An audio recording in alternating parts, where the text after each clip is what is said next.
सकाळी खास जेवण, दुपारी केक आणि संध्याकाळी निरोप. हा दिवस इतका खास का बरं होता? हॅलो, जय सद्गुरू. आज बहिणीकडे आमचा शेवटचा दिवस होता.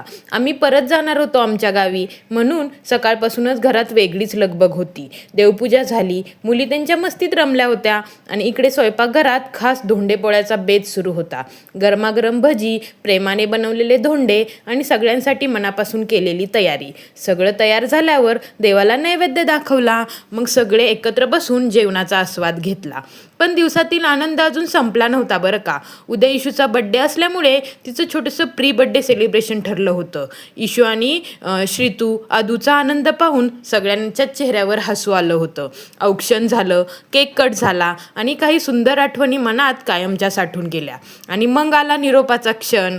गाडी पुढे निघाली, रस्ते मागे पडत गेले, पण मन अजूनही तिथेच अडकून राहिलं होतं.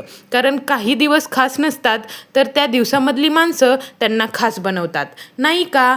Thank you Shritu and family. Bye.